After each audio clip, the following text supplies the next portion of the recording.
Хөнгүү агаарын хөлгөөр үйл ажиллагаа эрхлэх зөвшөөрөл гэдэг нэртэй юм зөвшөөрөл байгаа тань нэлээд онцлогтой тий. За Монгол улсын хувьд бол бас одоо энэ чиглэлийн арилжааны гэж хэлж болохоор энэ одоо зөвшөөрөл бол анх удаага авах гэж ойлгож байгаа. Улаанбаатар хотод ямар асуудал байна? Ер нь одоо ингээд дроноор бүтээгдэхүүн ямар нэгэн одоо яаралтай бүтээгдэхүүнийг тээвэрлэхэд та бүхний хувьд хамгийн одоо чухал тулгымцсан асуудал яг юу вэ?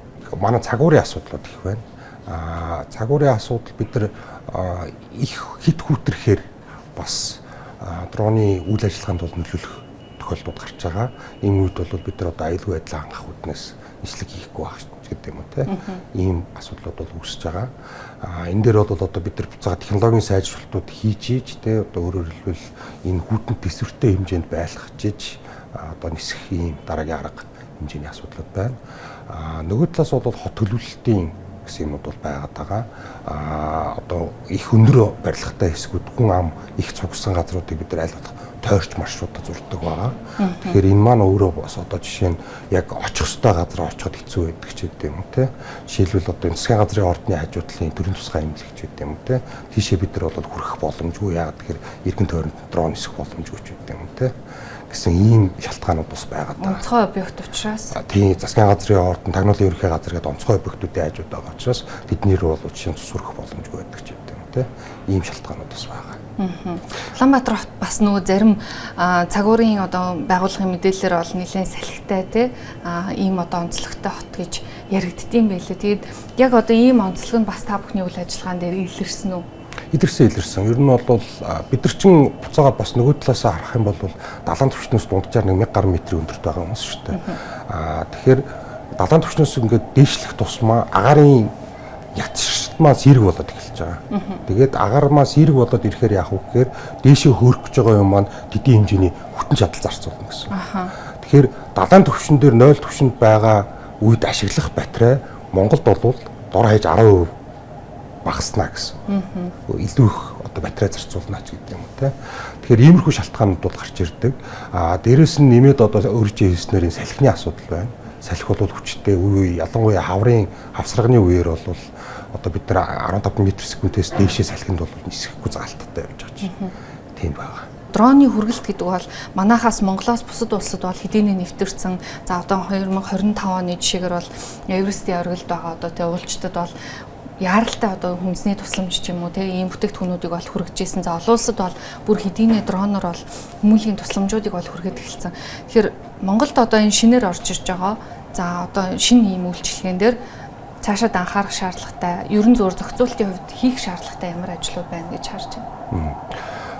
Яг нөгөө дрон хүргэлт гэдгээ бас бид нар хоёр салгаж ойлгох хэрэгтэй. Мэдээж хэрэг гамшигын ч юм уу те ингээд онцгой нөхцөл байдлууд үүсэж штэ. Тэр үед бол бид нар тэр заавал нэг тусгай зөвшөөрлөлттэй юм шаардлагатай байхгүй. Тэр чинь хүний аймнаас яригдж байгаа тохиолдолд бичиг цаас хайгаад явна гэдэг тусдаа асуудал те. Тэгээд дээрээс нь ихэвчлэн тиймэрхүү онцгой тохиолдлууд маань бол хүн ам ягт суурьшилгүй ч гэдэг юм тийм хэсгүүдээр амьдарч байгаа ч гэдэг юм те. Одоо аймуудад ч байдаг юм.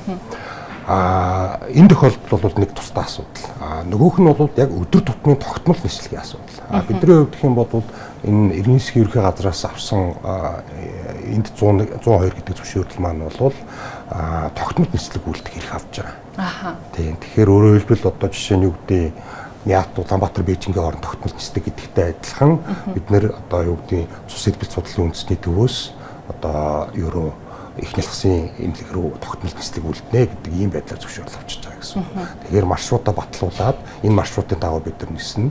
Тэгэхээр энэ маршрутаар нь бид нар өөр давхцуулж юм олохгоор бол бидэртээ заавал зохицох шаардлагатай ч байдаг юм те. Ийм байдлаар явж байгаа. Зүгээр юм маань бол цаашид энэ салбар маань өөрөө бол хөгжих зайлшгүй. Дэлхийн нийтээр одоо бид нар урд туршид гэх юм бол энэ маань бол бүр өдөр тутмын хэрэглээний асуудал болсон явж байгаа. Манай дээр бол түрүүнд дурдсанчлан цаг агаарын орчны нөхцөл шаардлагууд байна. Дээрээс нь эрх зүйн зохицуулалтын ч гэсэн одоо сайжрах талтай юмнууд бол байгаа гэж харж байна.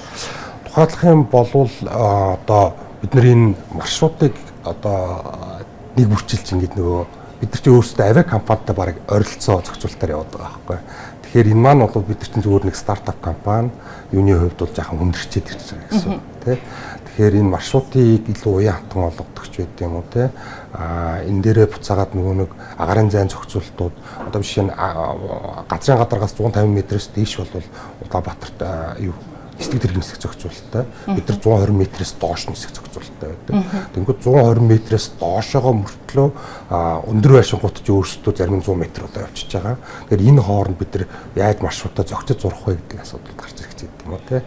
Ийм явдлууд бас байгаа. Олон улсад яг энэ асуудал нь яаж зохицуулагддаг юм бол жишээ нь Монголоос одоо өөр Улаанбаатараас өөр хотууд бол тэ олон улсын өндөр хөгжилтэй хотууд бол бүгд л одоо өндөр барилгатай хот. Тэгэхээр тухайн одоо нөгөө барилгынхаа хот төлөвлөлтийнхөө стандартад уялдсан бас юм зургууд таны хэлж байгаа те агарын зураг замын зургууд байгаах гэж бодож байна. Яг ийм нөгөө гадны стандарт жишгийг Монгол нэвтрүүлэх боломж байгаа юм.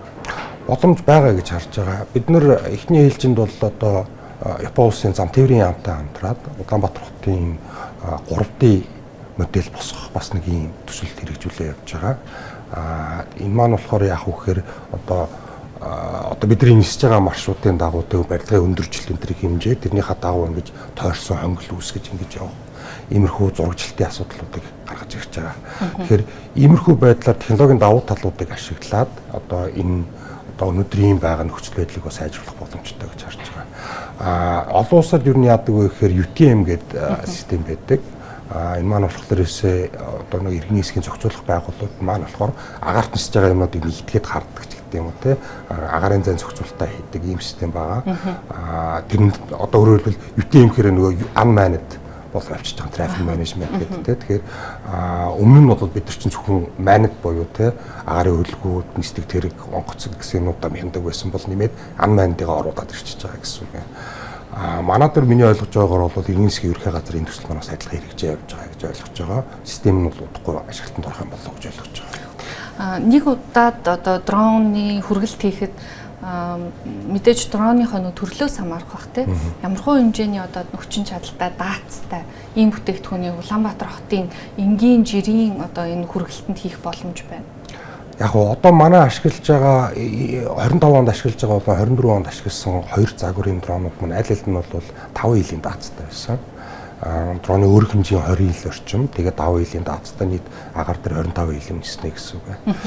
Тэгэхээр энэ маань бол 5 ил гэдэг шаардлага маань болохоор яг олон улсын нөгөө нэг e-commerce-ийн одоо онлайн худалдаагаар худалдаа авж байгаа бүтээгдэхүүнүүдийн 80% нь 5 илээс доош жинтэй байдаг гэсэн ийм судалгаан дээр үндэслэж гарч ирсэн юм байлаа.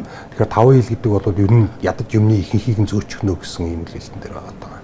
Тэгэхээр манай тохиолдолд ирэх юм бол цуцсан бүтээгдэхүүн маань өөрөө их хөнгөн ч жижигхэн тий одоо нэг 100 грамм ч гэдэг юм уу те нэг 200-300 грамм бүр хүлдөөсөн сивэн ч гэдэг юм уу том бүтээгдэхүүнүүд нэг 400 грамм ч гэдэг юм те ингээд ийм том юм байна. Буцаагаад нөгөөдгүүлээгээ бид нар ийм температур контролд температурын хянсан тийм орчинд бас зөөх шаардлагатай болдог. Зарим бүтээгдэхүүний хувьд гэх юм бол тэдээс дээш тэдээс доош температурт байх хэрэгтэй гэдэг. Тэрнийхэн дагуу бид нар одоо ийм нөгөө хөлдөгч савтай хамт зөө. Тэгэхээр нөгөө 5 илийн маань бас даацсан багасаа явдаг. Тэгэхээр энэ температурын контролгүй тохиолдолд бол бид нар бол бас харьцангуй 5 ил хүртэл одоо жингээ нэмээд явах боломжтой байгаа гэсэн. Төсөөллийн зүйлийг маш товчхон асууя. Та түрүүн хэллээ эмнэлгүүд рүү бол бид нар үн төлбөргүйгээр бүтээгдэхүүн тээвэрлсэн гэж байна. За ер нь одоо үн төлбөртэйгээр мэдээж нэ арилжааны тусгай зөвшөөрөлтэй компани учраас за төлбөртэйгээр тээвэрлэх юм бол эмнэлгүүд рүү одоо нэг удаа цус бүтээгдэхүүн тээвэрлэхэд ямар өртөгтэй дунджаар хэдийн одоо зардал гаргаж тээвэрлэхээр байна. Ажлах хүчний зардал тий одоо техникийн зардал дээрээс нь одоо бусад зардлууд. Тэгэхээр бид нар энийг буцаагаад бас нөгөө талаас нь яаж үзсэн одоо энийг арилжааны хэлбэрт оруулах гэж тооцоолж үзсэн. Яг эмнэлгүүдийн хувьд гэх юм бол нэг удаагийн хүргэлтэн дээр манай одоо бидний тооцоолж байгаа зардлаар хүрэх нь хэтэрхий өндөр болчих юм байна гэж харсан. Тийм болохоор буцаагаад энийгээ зүгээр хүмүүнлэгийн төсөлж маягаар нь үн төлбөргүй явуулчаа. Өөрөөр хэлбэл тэнд одоо замын бүглэрэлд ороод одоо эмнэлгийн машин явж чадахгүйгээс болоод хүний амир эрсдэлтэй байхад тэрийг бид нэр мөнгөөр үнэлээд тэгээд эмнэлгээс одоо танах мөнгө төлөхгүй бол бид нар явахгүй гэдэг ийм зарчим руу ормооргүй учраас хүмүүнлэгийн төсөл гэж явж байгаа маань. 26 онд бол яг бидний зүгээс одоо явж байгаа 14 чиглэлийн эмнэлгээ бас нэмэх сонирхолтой байгаа. Тэгээд эмнэлгүүдийнхаа тоог олшруулад нислэгийнхаа тоог өргөсгээд аюулгүй ажиллагаагаа сайжруулад ингэ явах хүсэлтэй байна. Нэмээд бидний хувьд болохоор илүү том оврын ачаа зөөх. Энэ нь бол илүү арилжааны шин чанартай. Том оврын ачаа зөөх бас ийм зорилготойгоор одоо судлаад ажиллаж байгаа. Тухайлах юм бол яг юу гэж бол? Өнгөрсөн жил бид нар Монгол шуудан компанитай хамтарч 3 хоногийн туршилт хийсэн байгаа.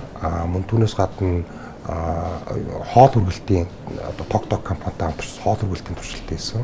Тэгэхээр одоо иймэрхүү чиглэлээр эмнэлгийн бус одоо хүргэлтийн одоо юмнуудыг бий болгох, зах зээлийг бий болгохоор бас ажиллаж байна. За тэгээ өнөөдөр урилга хүлээ авч хүрэлцээрсэн танд маш их баярлалаа. За баярлалаа.